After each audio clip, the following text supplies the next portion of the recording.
Welcome everyone to the first presentation of a series of webinars organized by the University of Peace. The PhD students will be presenting about their topics and results that they are already getting from their research. My name is Felipe Salamea. I am one of the PhD candidates at UPeace, and today I have the pleasure to present Pratyush, who is gonna be the first one to share with us his research progress. Today's topic is gonna be development and cooperation during and after COVID-19. I'm gonna give a short presentation of Pratyush. Pratyush Sharma is a doctoral candidate at United Nations mandated University for Peace in Costa Rica. He is a recipient of the prestigious Queen Elizabeth Scholarship. He has an MA in Interdisciplinary Social Sciences from OP Jindal Global University's Jindal School of International Affairs. His research area is at the crossroads of international relations and international law, wherein he is viewing the landscape of development cooperation, South-South cooperation, through the normative lens of the right to development. He has over 5 years of policy experience in the areas of South-South cooperation and development cooperation, and was part of the policy team at Research and Information System for Developing Countries, a Delhi-based think tank in contributing towards India's SSC engagements. He is a correspondent for Development Cooperation Review, India's only academic journal which deals with the topic of development cooperation. He has also been a Global Governance Fellow at the German Development Institute in Bonn. So Pratyush is from India, but he's based in Costa Rica. I'm gonna ask you to mute your microphones during the presentation. It should last between 30 and 35 minutes. Any questions that you have about this topic, you can write them in the chat. And at the end, we're gonna have between 15 and 20 minutes to answer those questions. I'm gonna be selecting the different questions and moderating the session, so hopefully we can get the most of this time. Without any further introduction, I'm gonna give the floor to Prat, who's gonna start the presentation. Thank you, Felipe, for the introduction, and welcome everyone. Good morning, good afternoon, good evening, wherever you are joining from. So let me share the screen.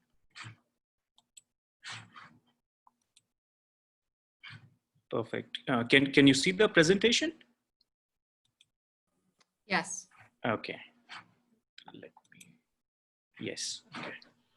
So. So my research topic here in the University for Peace is viewing South-South cooperation through the normative lens of right to development. But as you know, COVID-19 came to our lives and hit us hard with a negative impact almost in every facets of life. So many of us, including me, we had to tweak our, some of our research questions and some of our methodology. Because as you know, like traveling is not possible now, so none of us can really go to the field and collect our data. So in those aspects as well, some of our methodologies have evolved, changed, and altered. So today I'm going to present on this topic of development cooperation during and after COVID-19, and what are the policy implications for development cooperation in terms of, this discipline of development cooperation can come out stronger after this COVID-19 pandemic. So So the flow of presentation, it is going to be a two-part presentation. In the first part, I'm going to talk about what are the different modes and streams of development cooperation, what are the historical origins of few of them, what is the current state of development cooperation, and within it, what are the challenges that development cooperation is facing.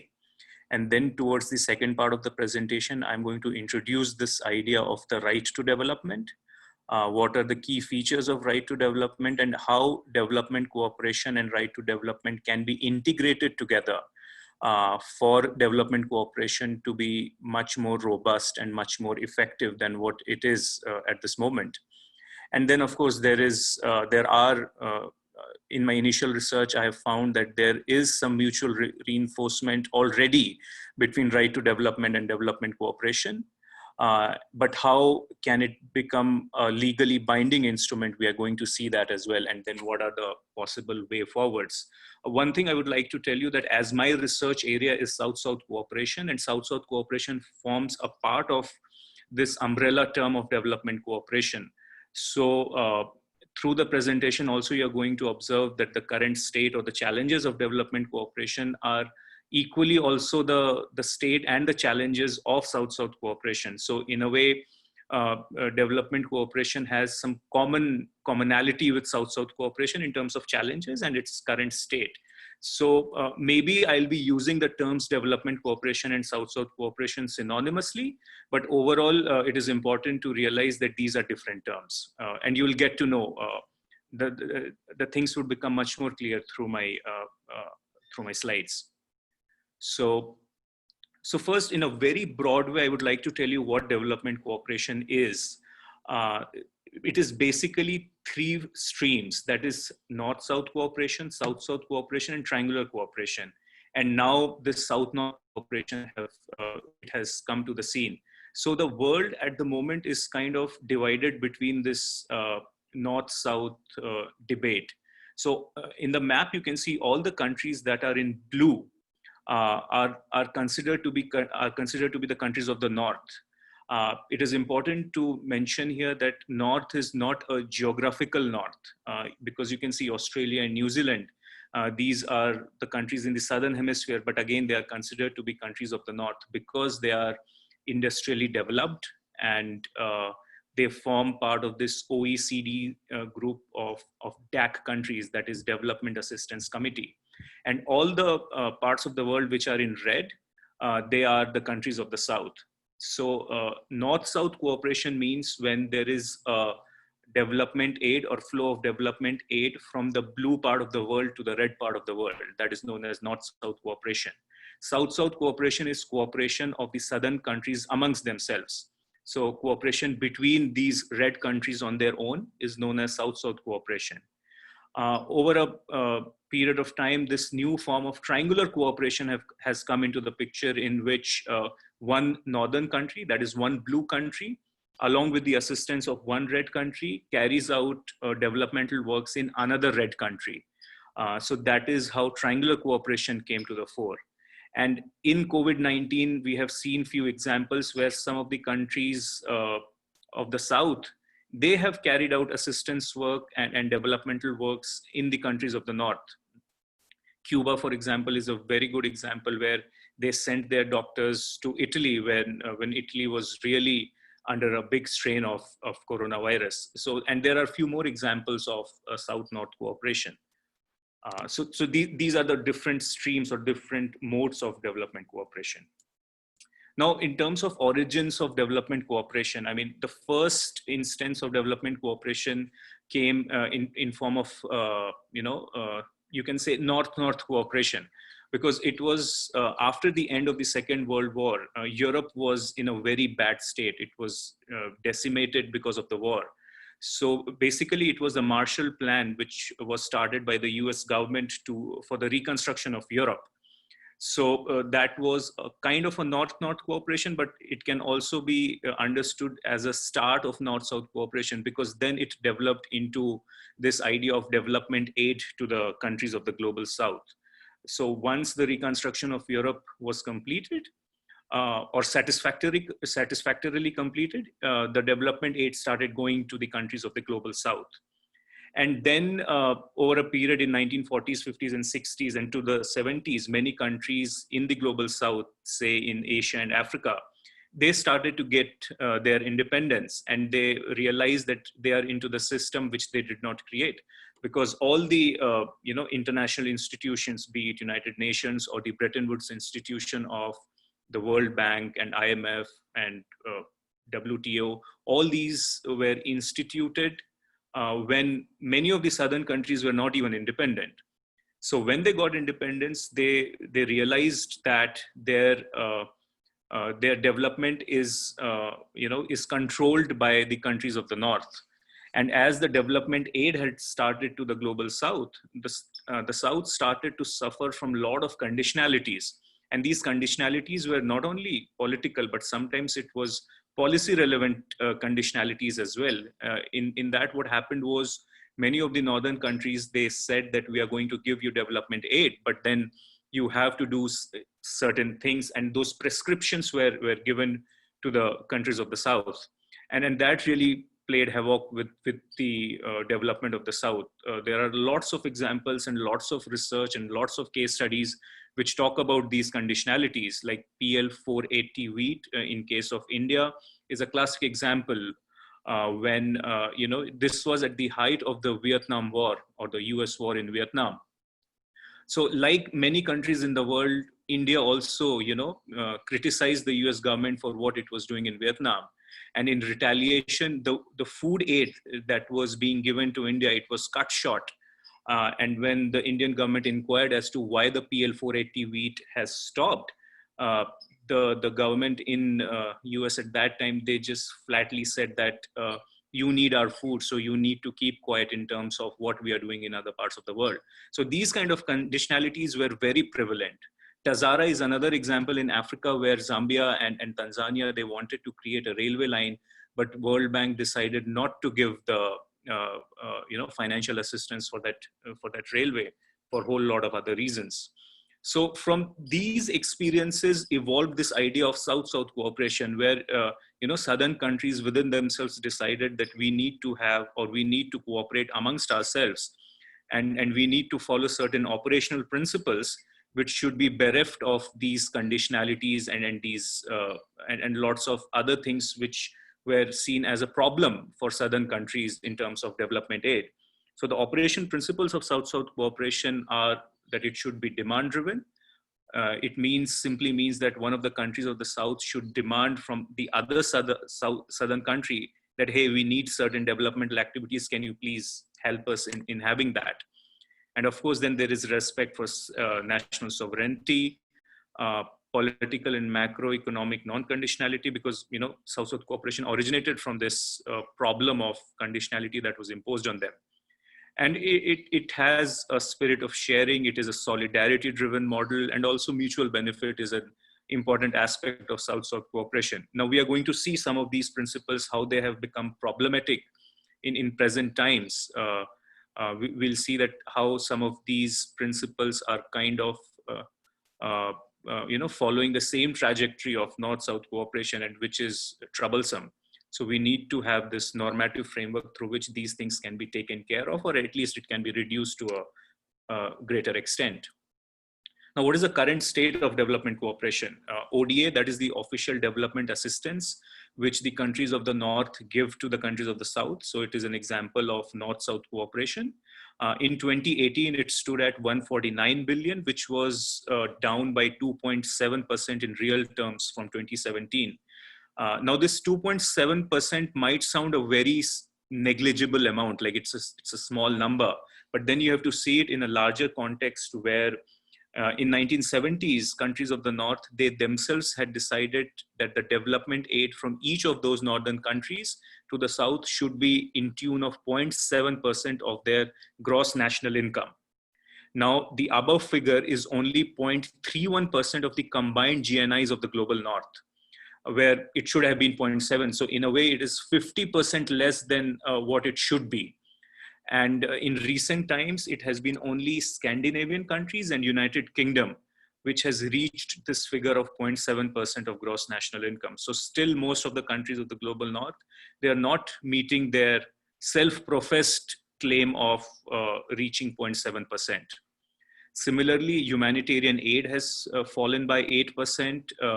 ODA to least developed countries has fallen by 3%, and ODA to African continent has fallen by 4% in the same period. And mind you, these numbers that are going down was at a time when the global economy was peaking at 3% in 2018, as per the FSDR report. And also this period saw more than $500 billion worth of goods which were subjected to trade restrictions. And this was 7 times more than in 2018.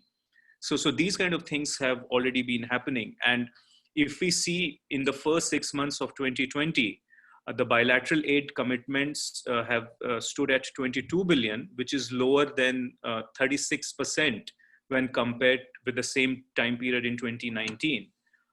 Which was 32.5 billion in 2019. So, I mean, the entire data is still not available for the year 2020, but for the first 6 months, we can see that how COVID-19 has resulted in this cut to the bilateral aid commitments.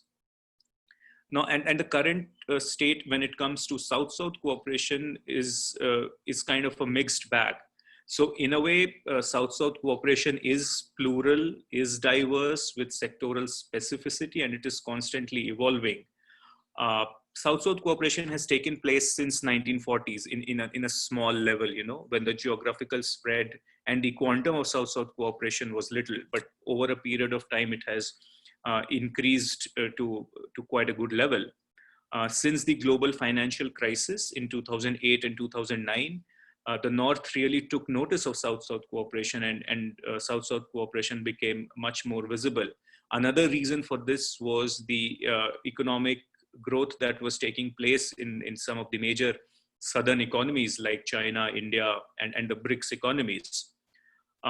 Now it has been accepted as a unique, innovative, and transformative form of development cooperation. And in the 2015 SDGs, which were discussed and deliberated by the world community. So in 2015, in the SDG document, South-South cooperation finds a very specific mention as a supplementary means of implementation for achieving the SDGs. Then as per QCPR 2020 report, 69% of the program countries in the UN are already involved in South-South cooperation, and 63% of them, they carry out peer-to-peer learning with other Southern partners in the field of science, technology, and innovation. And at the same time, as the world community has realized that South-South cooperation has certain unique and transformative abilities, so the mainstreaming of South-South cooperation in the UN development system has also started to take place. And it is going on in full swing. In fact, now UN has a special body which takes care of South-South cooperation, that is UN Office for South-South Cooperation. So these are the current state of development cooperation when it comes to South-South cooperation. It is important to note that in my previous slide, it was more number specific. And when it comes to South-South cooperation, there are less of numbers, which is again one of the challenges in terms of this, getting numbers together for South-South cooperation, because as plurality and diverse nature of South-South cooperation is a celebrated fact, but at the same time, it has led to this absence of a standardization of South-South cooperation, which in a way is good because it led to the spread of ideas of South-South cooperation. But at the same time, when it comes to, these number crunching or numbers to be put forward when it comes to South-South cooperation, that has lacked, apart from other challenges that we are going to see in the next slide. Now, what are the challenges within it? I mean, when it comes to South-South cooperation, there has been limited research towards theorization of South-South cooperation. I think, but in the last 4 to 5 years, there have been think tanks in various parts of the Southern world where some effort has been taken towards theorization of South-South cooperation. And again, different disciplines have looked at South-South cooperation differently. The field of economics has looked at SSC differently. Political science, international relations, sociology, all these fields have looked at South-South cooperation from their own theoretical understanding. But what has really lagged in all these theorization has been a normative framework for South-South cooperation. And this is what, through my research, I'm trying to see, and I'm trying to see South-South cooperation through the normative framework of right to development. This increase in quantum and spread of South-South cooperation without a normative framework is problematic. SSC getting mainstream at UN without this normative framework is problematic because that proper understanding of South-South cooperation lacks. So if you are spreading it, you are mainstreaming it, then many a times we don't really realize that what we are spreading or what we are mainstreaming. So in order to do that, normative framework for anything, not South-South cooperation, maybe for any other development cooperation as well, it is very important. And why I say it is important is because some of the principles that we saw in the previous slide, they have kind of become problematic for South-South cooperation, like infringement of national sovereignty. I mean, there are a whole lot of examples where within South-South cooperation, the national sovereignty has been infringed. I mean, if there are some questions later on, I can give you specific examples for these things as well. Also, there's a problem of boomerang aid or the operational conditionality in which if a development aid or in South-South cooperation, when those things are happening, there is a tied aid component to it where the contracts for constructing, say, a highway or say a dam or say a road goes back to the country which is giving that development cooperation to that country. Now, in a way, mutual benefit is one of the operational principles of South-South cooperation where those things are seen in positive light. But as the quantum or as the number of projects in South-South cooperation is increasing, maybe in future that would be a problematic thing.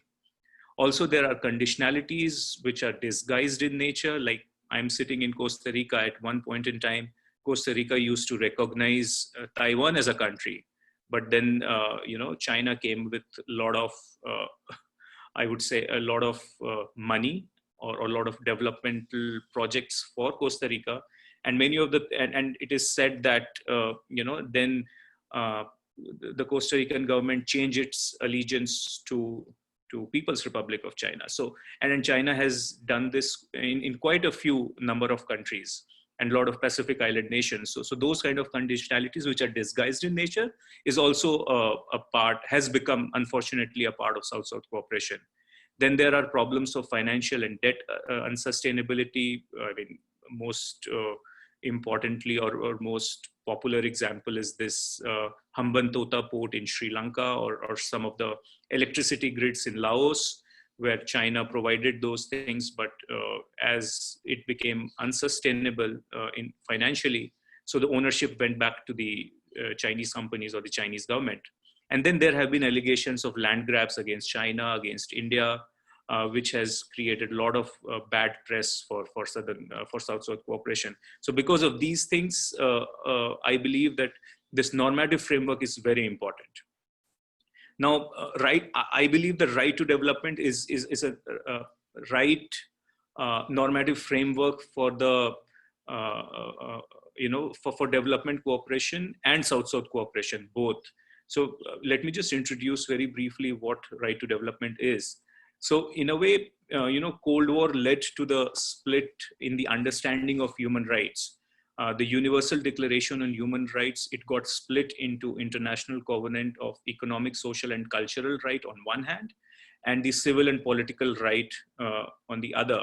So and it got totally split. So the US-led countries, they were more in favor of civil and political rights, where they said that there are multi-party democracy and political freedom, and the socialist countries, they adopted the economic, social, and cultural model. These are very broad understanding of things. Of course, within that, if you see, there are a lot of examples which didn't go as per this this split of human rights. There are a lot of aberrations, and there are a lot of other examples which can be shown that this was not the case. But on a global stage, in a very macro level, this was the split in the human rights. And South within this, they were struggling to see, what is best for them. We had the non-aligned movement where a lot of Southern countries came together to say that we don't belong to any of these blocs. And in the meantime, through the 1960s and 70s, they were able to achieve, some progress at the global level, at the UN level, in terms of new international economic order, or the technical cooperation among developing countries, the economic cooperation among developing countries, and the creation of UNCTAD in 1964. So these developments were taking place. Then came the right to development in 1986, where in which this idea started to take shape, where development was viewed as a right, and not as a charity or a privilege to be enjoyed by few. So development was seen as a right, as a human right, which should be enjoyed by every people on this planet. And also this was the time when the idea of development itself was taking, it was changing, it was evolving.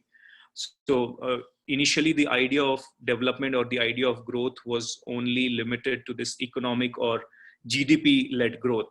But then now we have an understanding of human development where, every aspect of human existence is important, and economic growth is a part of it. It's not an end in itself.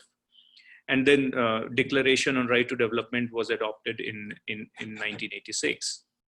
The key features of right to development is that, as I said in the previous slide, development should not be seen just as mere privileges, and it should not be subject of charity or generosity. It should be seen as an inalienable and self-standing human right. Right to development, it has denoted, right holders to three things: that is, to participate in, to contribute to, and to enjoy economic, social, cultural, and political development. So in a way, right to development is trying to bridge those gaps that had taken place in the Universal Declaration of Human Rights. So it is trying to say that economic, social, cultural, and political development, all these aspects are important if we see if we want to see development in a holistic perspective.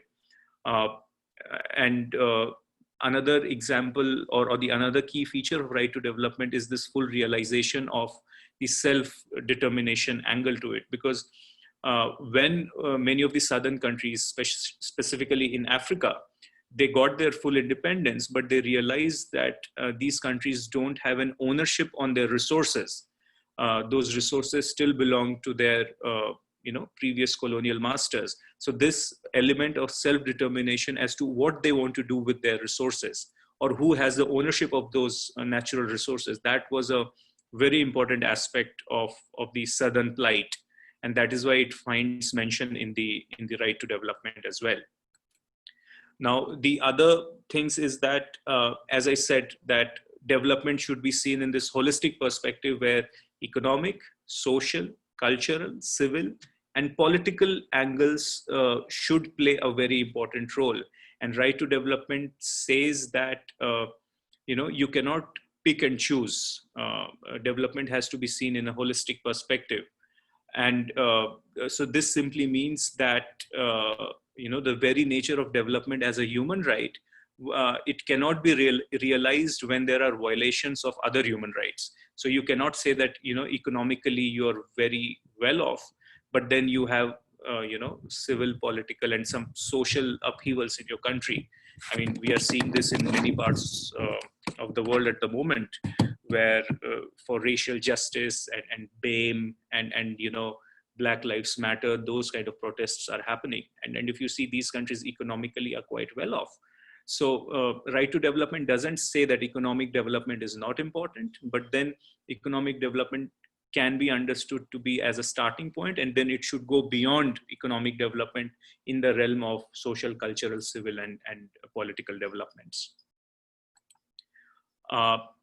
Another very important feature, and what I feel is the most important feature of right to development, is the what and how question, where it says that merely outcomes are not important, but the process is important as well.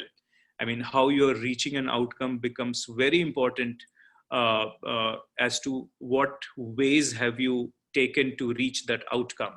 And this can be in all the fields like economic, social, culture, political. All those aspects are already important. It says that you should reach that level of development when all those boxes are ticked.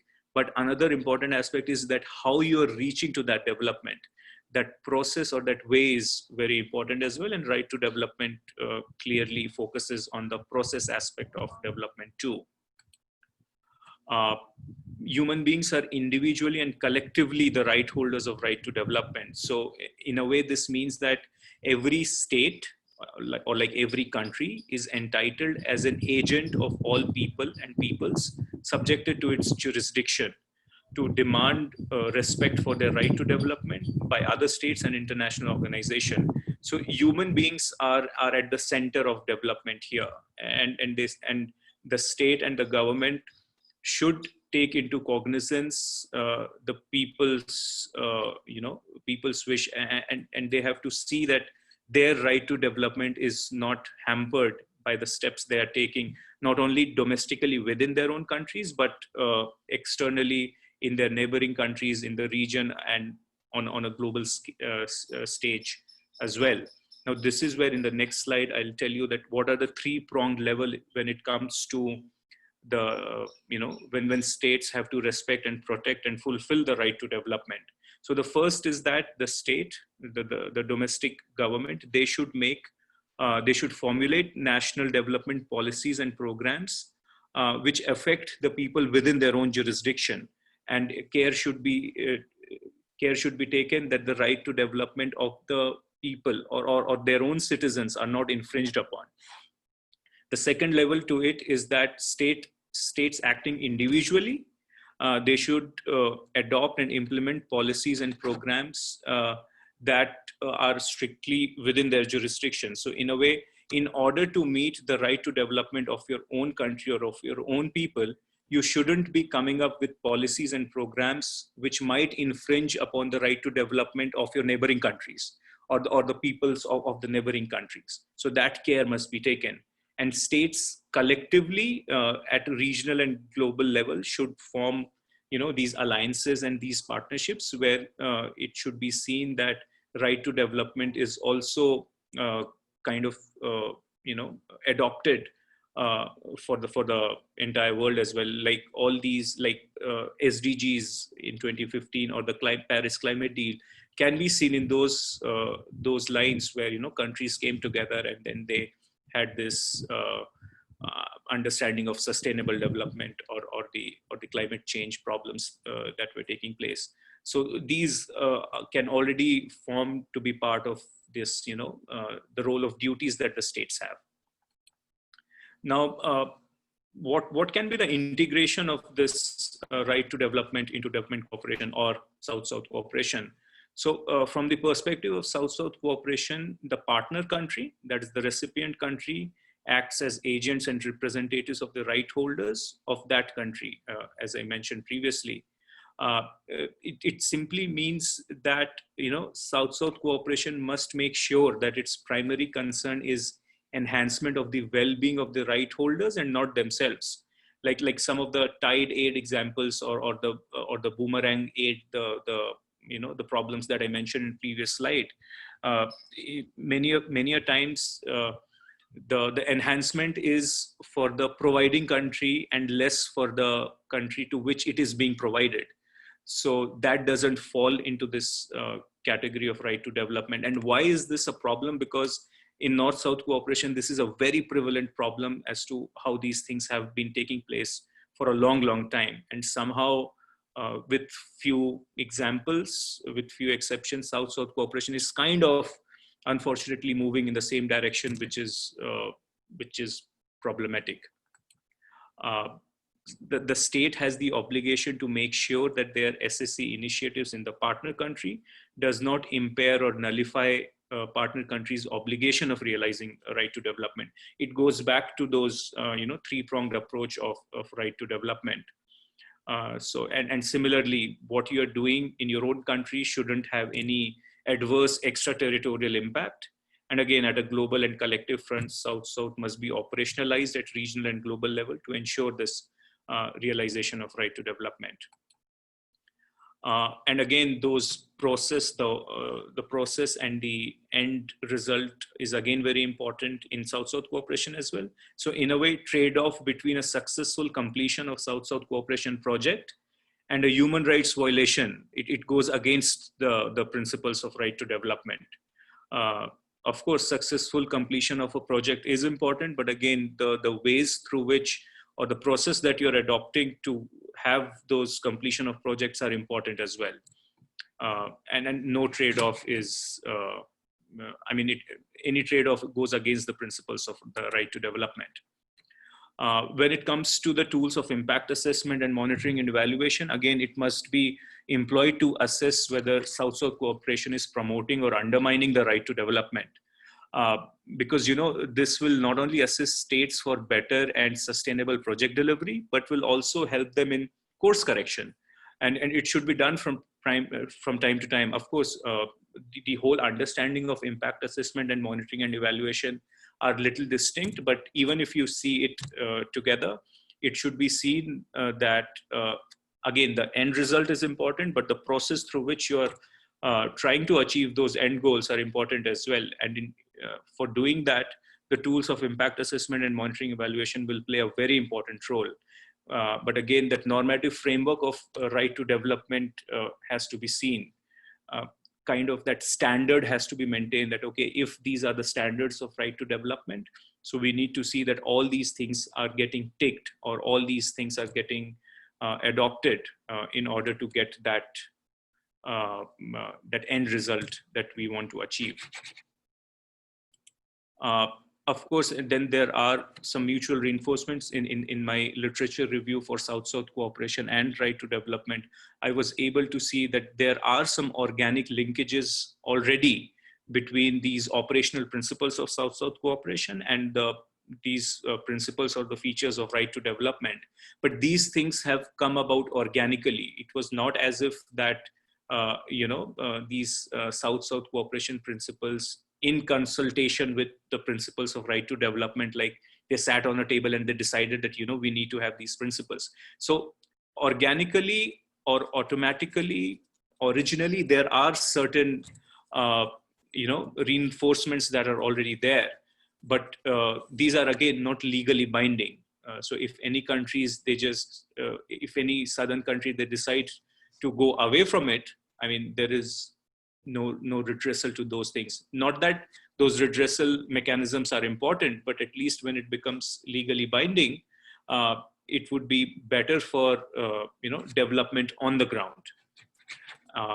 So this was just the table depicting that. And the way forward in the current state of right to development, there have been some recent developments. Like in 2016, a special rapporteur was appointed on right to development at the Human Rights Council. And this came after good, I think, 10 to 15 years, because the previous special rapporteur, Arjun Sengupta, I think his tenure ended, I think, in 2005, if I'm not wrong.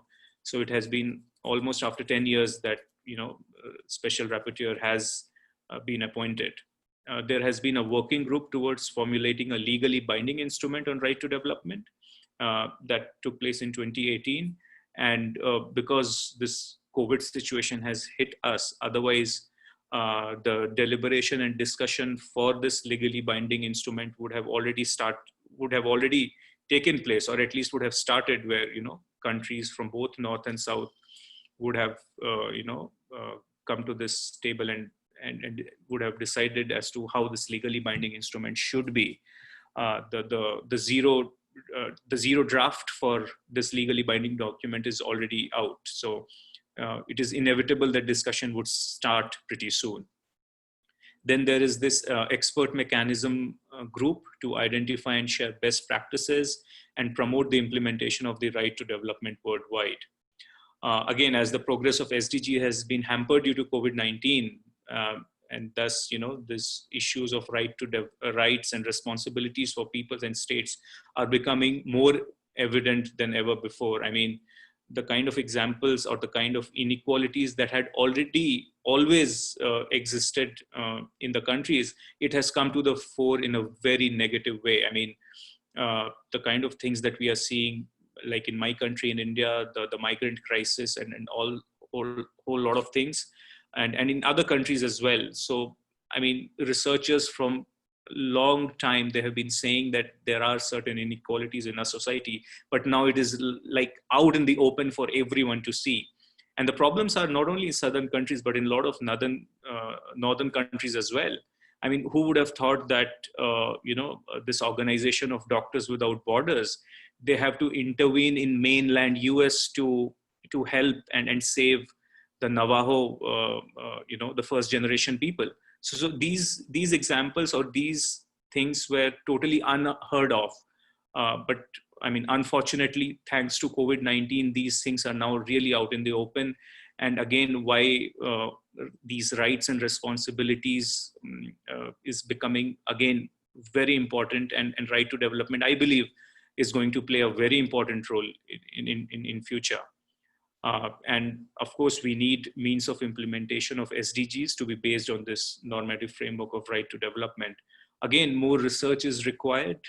We need to have more people working on right to development and how this entire landscape of development cooperation can be bettered through this right to development. Not only South-South cooperation, but North-South cooperation and triangular cooperation as well. So through my research, I'm trying to see how South-South cooperation can be, more robust if we try to see this South-South cooperation from this normative aspect of the right to development. So I think I'm at the end of my presentation. Yes, thank you. And these were some of the references that I used. I'm happy to have to answer questions if you guys have. Thank you, Felipe. Thank you, Brad, for this great presentation. It's a very interesting topic. Now we open for questions from the participants. You can raise your hand and I'll give you the floor, or you can write the question in the chat.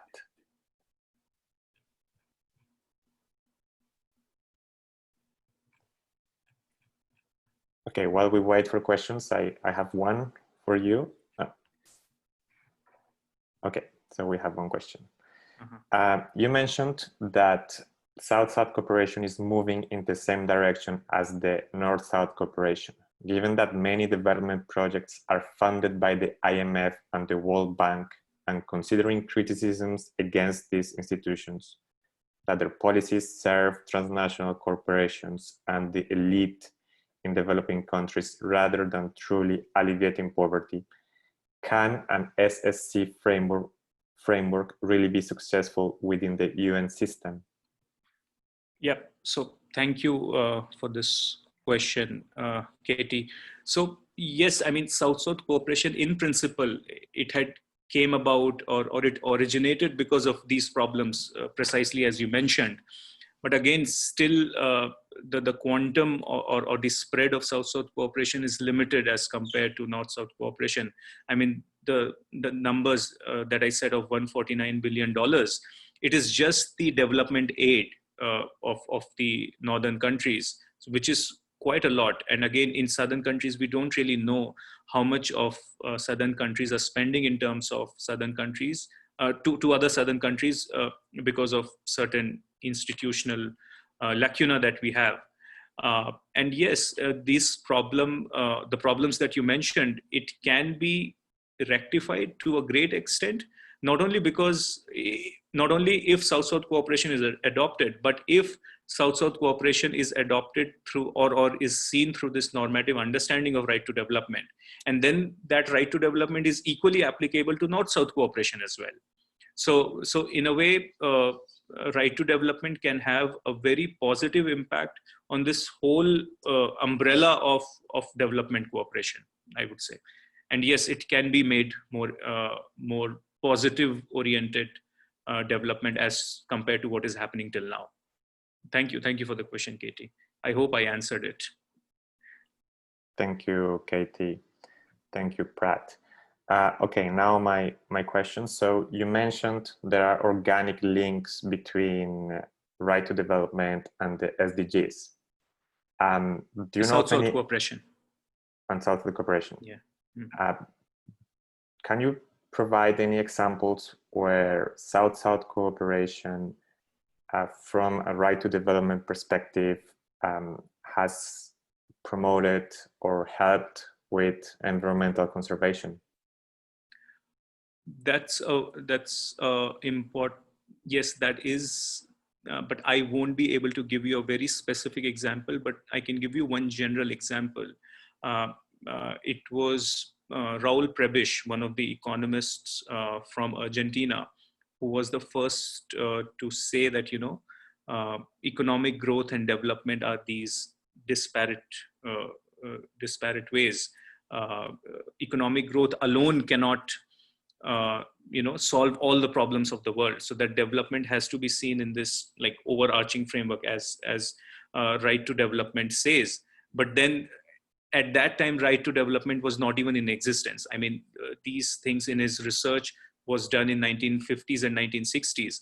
So in a way, that organic linkage that I talked about, it has originated from this, the problems that a lot of southern countries faced for a long time. And then at the same time, the idea of development was evolving. The idea of right to development came about. The idea of human development, as we see from Mehboob-ul Haq and Amartya Sen's understanding. So those things also came about. But again, as I said, these all things were happening in silos, in disparate ways. One was not talking to the other. So, but similarly, these understandings came about, and yes, I mean, environmental protection and environmental development forms a very important aspect of economic growth as well. Like one example I can give you is in 2016, there was this report by the World Bank, which said that if you just keep harping on the economic developmental angle of people or societies, and if there is a natural calamity or because of climate change, certain natural calamity takes place, then all those people who had come out of poverty because of that economic development, they have the chance, or they might have the misfortune of going back to poverty because of those climate related disasters. So yeah, I mean, there are quite a few examples. I won't be able to give you any specific example because that is not part of my research, but there is ample research which talks about this for sure. Thank you, Brad. Tia has a question.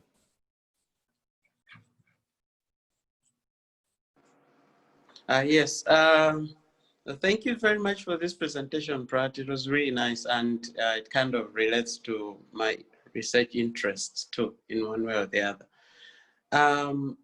So I was thinking about how you problematized South-South cooperation as well, that it's actually replicating some of the things that the North-South cooperation had. And so I was just very curious, because part of the problem that has been discussed within development is coloniality. So the fact that these northern countries had colonized the global south, and development has, as a concept, has also been affected by that. So I wanted to know if within the South-South cooperation, if this discussion of how to decolonialize development is happening. You had mentioned about self-determination, but I'm still interested as to whether it's being explicitly addressed. Are they talking about it actually finding alternative ways or methods for progress and well-being? So I'm just very curious about that. Okay, so slightly, I want to take you back to my presentation as well. Like in terms of the origins of South-South cooperation, it originated from this idea of, I won't say alternative development, but a different way of reaching to that developmental goals. And that in itself kind of became an alternative view to development, because I mean, there are some harrowing experiences that southern countries had to face because of these policy and macroeconomic conditionalities which were imposed on them. I mean, later I can share some of the like very stark examples. So when these southern countries together themselves, they decided that they don't want to have those conditionalities, that in itself kind of became a alternative process of achieving those developmental goals. But development per se, it was not I would say an alternative view to development. I mean, and a lot of sociologists and people like Vandana Shiva in India or Arturo Escobar from this part of the world, they have harped on this point, that why are southern countries trying to ape the developmental viewpoints or the development of the northern countries. So, but that is a separate debate. I think again, these are very discipline-specific debates around development that have taken place.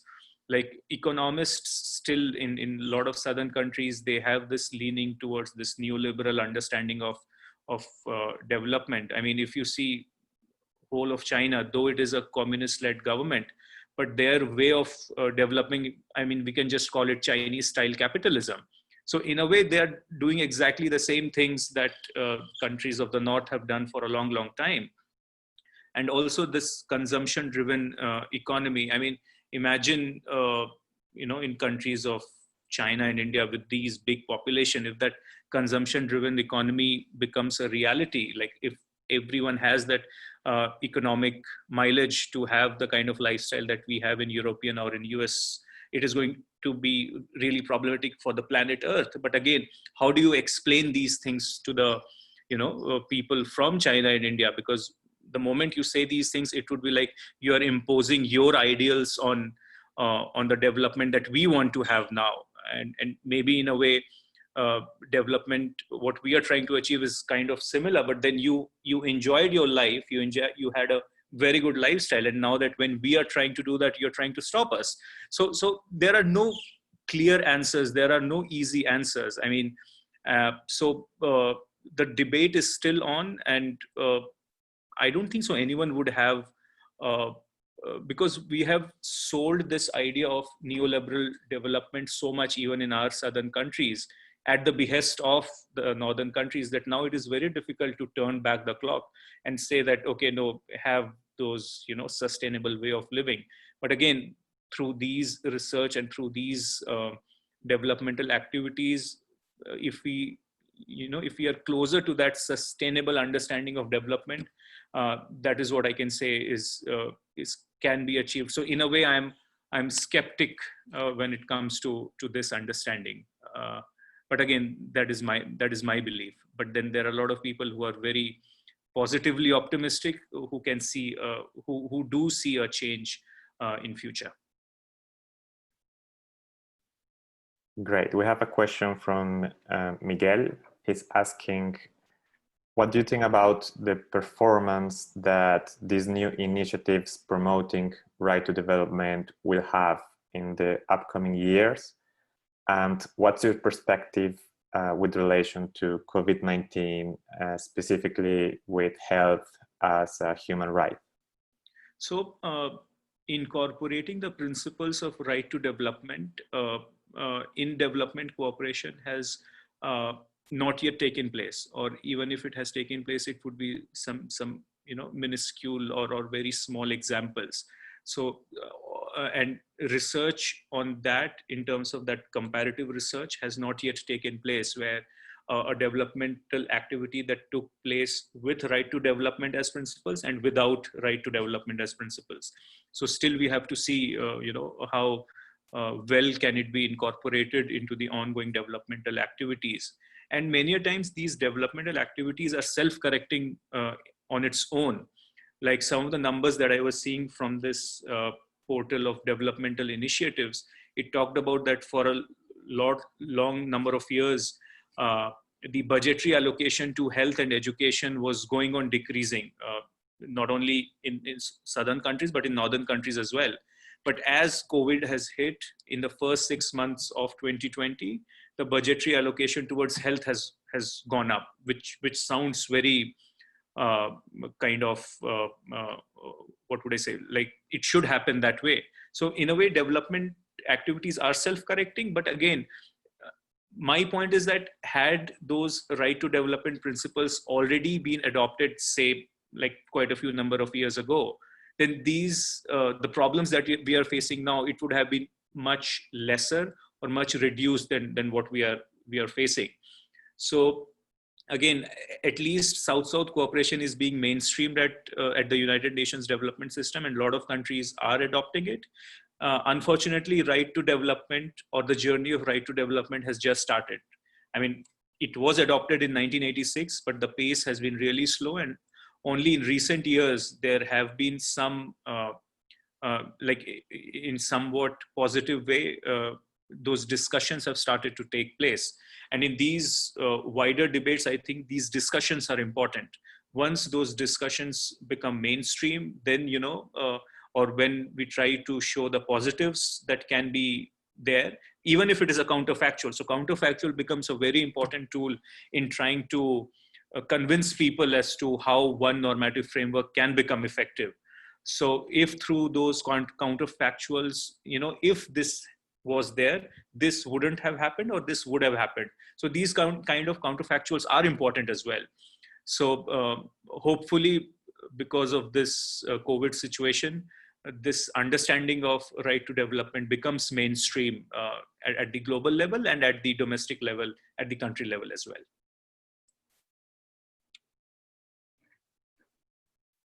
Okay, we have time for one last question. Fereshta. Okay, it's a long question. Regarding the actors included in the right to development, in your slide on its key features, you mentioned the rights as well as responsibilities of states. Now that we deal in many parts of the world with state-society clashes and the questioning of corrupt states, even to the extent of questioning democracy as exerted, how does these principles consider including other actors than states? Yes, so when we talk about right to development, we see that state is this fundamental unit of analysis, like not only for right to development, but international relations per se. But yes, civil society organization have an extremely important role to play in developmental activities, as it is already taking place in a lot of countries, and for right to development as well. And of course, the problems that you mentioned, like these elites in a lot of countries, who have kind of are at this important positions, and many a times people in those regions or people in those countries, they have a different understanding of development, or they want something differently as to what those governments are trying to achieve for them. So this is where civil society becomes a very important player, where it can act as this bridge between the people on the ground and kind of those elites or those leaders who are prime ministers and presidents of those countries. So yes, role of civil society, role of non-governmental organizations are very important in right to development. But then again, it goes on to say, like in some of the repressive regimes of this world, they wouldn't allow civil society to prosper because of this very danger that they might perceive that people might try to overthrow their government. So those things are very much there, and that is why as I said, and there are a lot of examples of countries which are economically very well off, but then socially and within the country there are a lot of problems. So it goes both ways. You need right to development for development, you need development for right to development. So it goes both ways. Excellent. Thank you very much, Brad. I think I had one comment from Erwin. So he says that the topic and the presentation, I must say, are interesting, especially for me who's living in southern part of Philippines. I'm really looking forward to more studies about SSC in the context of development. Yes, thank you, Owen. Like all of us want to see more research from this field. Thank you for the comment. And thank you, Brad, for the presentation and for addressing those questions. Just to finish, I want to invite you to the next session of this webinar series, where Candido will be presenting some of his research work in Belize.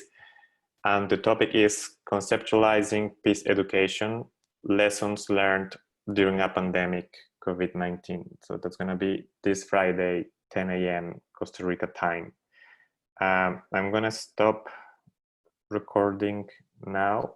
And can we take, I think Katie has a question. Can we just take one more question if you have time? Okay. So Katie is asking, how has my research specifically been affected due to COVID?